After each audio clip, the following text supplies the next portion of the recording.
Hi Faeries, so let's go to work. Today we will be creating a doll based on one of my latest character designs. I named the concept Queen of Dreams. We will talk about the semantics of the whole character at the end of the video during the showcase presentation. It is a character of a sleeping woman with hair made of clouds. She will wear floating dresses with Art Nouveau motifs. For this doll I decided to use all my skills and created a splash art which is available for purchase. First I started with digital art where I blocked out the base colors to clarify the overall color scheme. I tried several color combinations but I liked the brightest one the most. The whole concept should resemble a sunset, meaning the colors will transition from yellow through orange to purple and blue. Some of this effect was lost in digital form, but I believe I can capture it better in real life. I chose this design. For the cloud-like hair, I plan to use synthetic pillow stuffing and white cotton. Of course, I'll need to experiment, as I'm not sure how it will look. For this doll repaint, we need a head with delicate features matching my sketch. The Draculaura model will be the best choice since it has soft, rounded facial features. The first step is to remove the factory paint and settings from the doll. For the weathering nymph pose, I wasn't sure which to choose, so I decided to take inspiration from my initial sketch and create her in the same pose. The nymph will be floating and spinning dream threads in her hands, just like in my login screen artwork created for this doll. Merch inspired by this doll is available in my online store. The link is below the video.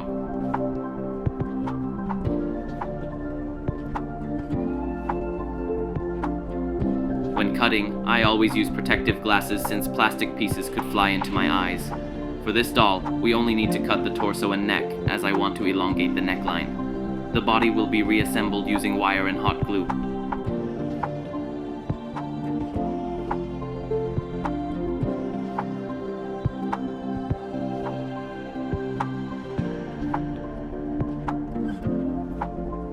Additionally, I decided that I want the right arm to be closer to the body, so I removed some excess plastic to allow for better movement.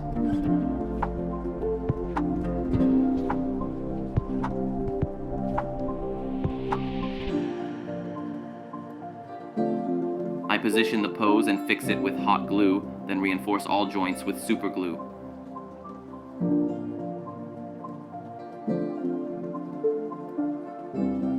I sculpt the torso, elongated arms, and the space between the legs to stabilize the structure.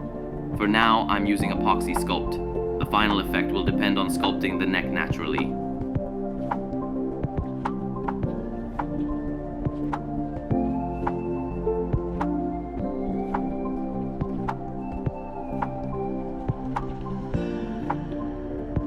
Before sculpting the arms, I reinforce the joints with hot glue and attach a wire frame. This will serve as a base for the sleeves, which will appear to be floating in the wind. I will create the same structure above and below the knees according to my design. I shaped it based on my sketch. The lower part of the dress will also act as a stand, so I chose a narrow base for this doll.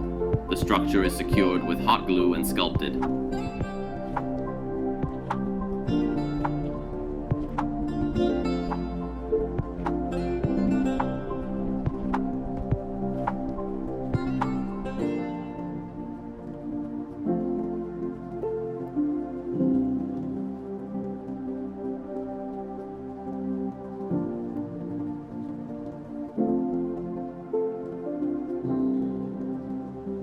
All transitions between plastic and sculpting material will be smoothed out with a sanding sponge.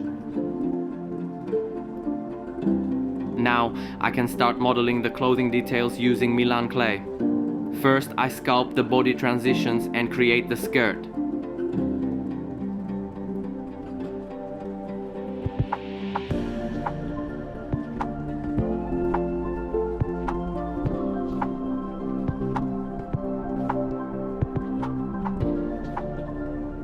Smaller pieces will form the sleeves, which I will support with a structure to harden in the desired shape. I now create various small elements, let them harden, and attach them the next day. The whole process took me about a week. I sculpted the parts gradually and incorporated them into the body. I probably could have finished in 3 days, but I had to go to work, write my certification thesis, and I also had COVID and a stomach virus.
Next, I apply a base coat of acrylic paint to reveal any irregularities, which I can then refine.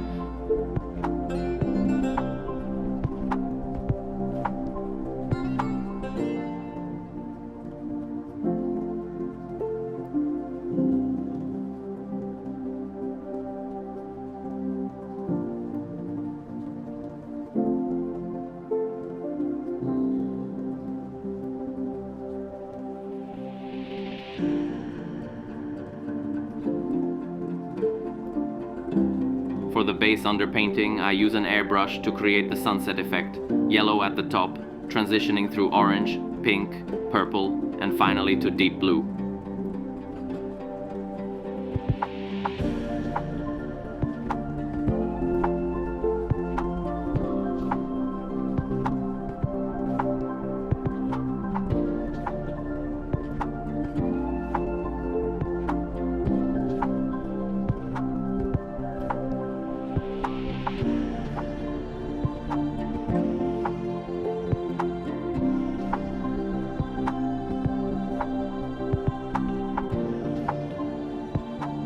I think the result turned out well, so we can move on to painting the clothing. I establish a base color and refine it with the airbrush. The lower part of the dress will be dark blue, transitioning to turquoise at the top. In the meantime, I decided to refine the skin tone by adding pink, to soften the contrast between the clothing and skin. Oh, and something unfortunate happened. My lamp fell right onto the doll's body. To give you an idea, her arm broke, so I'll have to fix it. Thankfully, it broke in an unpainted section, so the repair will be easy. I'll fix the arm with glue and sculpt over it.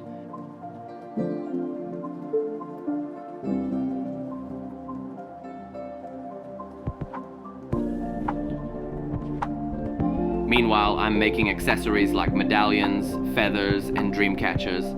I begin by painting the dark areas and then move on to details.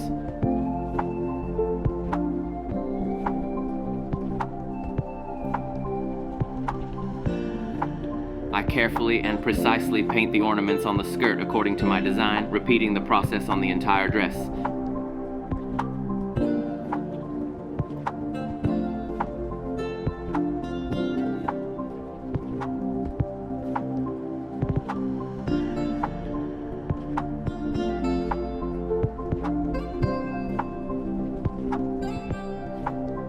Next, I paint accessories like medallions and dream catchers. These parts are so small that I have to hold them with a needle.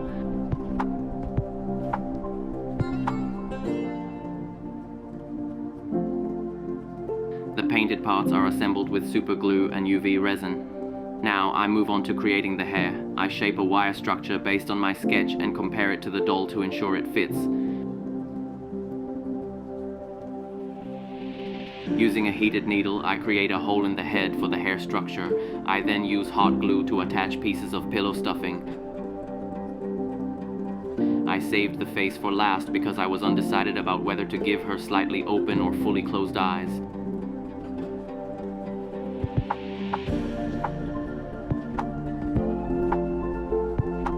I initially chose partially open eyes, but they made her look arrogant, so I closed them to create a gentler expression. When painting the face, I first define the precise structure.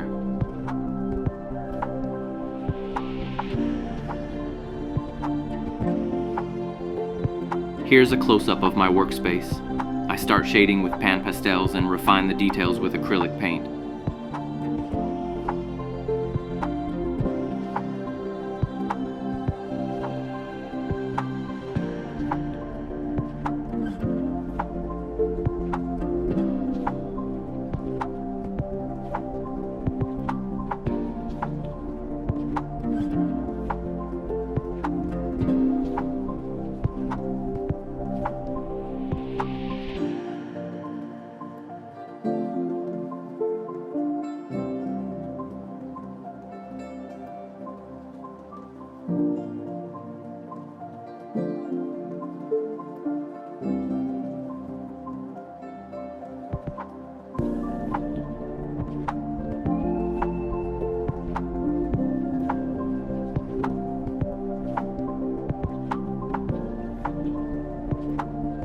Using a fine brush, I add highlights and delicate feathers.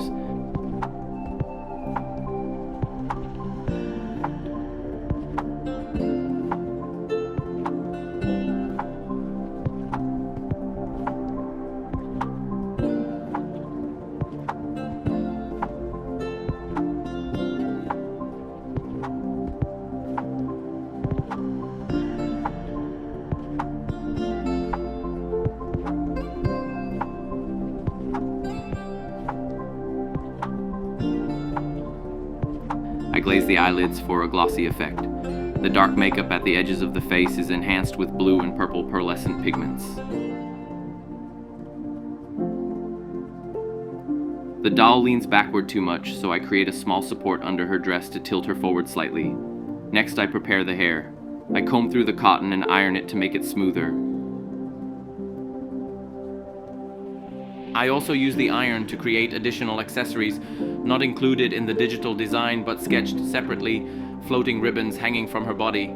I make these using thin wire and metallic heat transfer film. First, I cut pieces of the film, place wire between two strips, cover them with baking paper and press with an iron on low heat. Then I cut them into the desired shapes. Before assembling everything, I paint the head and base white to prevent transparency issues with the clouds. Next, I glue the hair around the head so I can later fill the center with clouds. This step must be done before final assembly because accessing the area afterward would be difficult. I decorate the base with pillow stuffing, which will need to be painted later so it doesn't look like she's standing on her own hair. Before attaching the hair and head, I use combed acrylic wool to cover the hairline. I glue it around the entire head in 2 rows. Then I move on to airbrushing the base, starting with turquoise, transitioning to dark blue and black. Next, I color the hair, starting with white, then gradually adding soft orange, pink, purple, and finally deep blue to create the sunset gradient.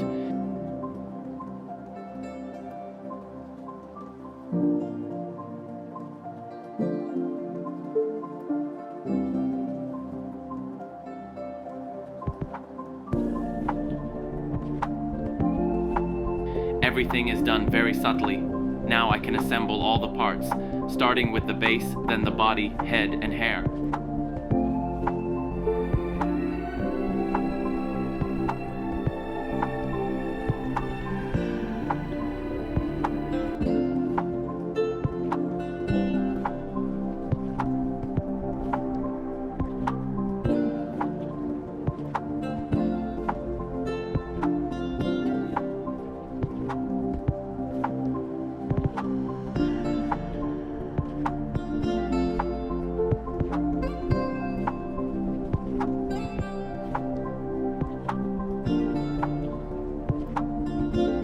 I refine the hair slightly and glue pillow stuffing onto the crown of the head.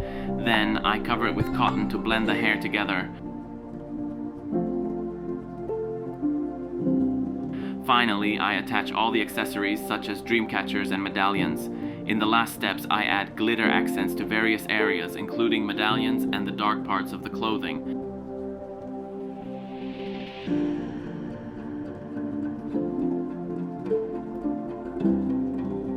I also decided to add a drop of UV resin to the medallions to make them look more realistic.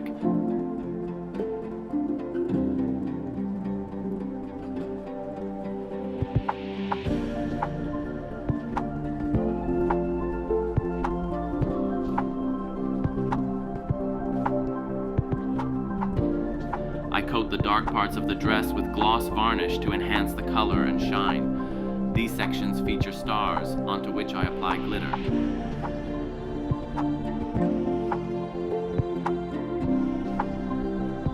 For the base, I create a levitating droplet effect using artificial drops and UV resin, aiming to simulate the look of floating dewdrops in clouds. In my artwork for this doll, I depicted her with a dream sphere and a web swirling around her. I decided to try making it, though I'm unsure if I'll use it. I'll take a bubble, fill it with UV resin, add a drop of paint in the center using a needle, and swirl it gently to create a watercolor effect. Now everything is assembled. Enjoy the showcase. Bye, fairies. Alya Dreamweaver is a weather nymph. This being is the queen of dreams woven from celestial mist. She is both day and night, sunrise and sunset. She commands the power of weather, controlling the winds and rain. With a warm breeze, she scatters her web of dreams, bringing good dreams to people at night. During the night, she washes away all nightmares with the rain, letting them pass through her web in the form of raindrops into the celestial light. This object is her tool, used to collect nightmares. At dawn, she ascends into the clouds, sealing the nightmares in the heavenly light and weaving new webs from the clouds. At sunset, she returns to the earth to once again scatter her webs of dreams.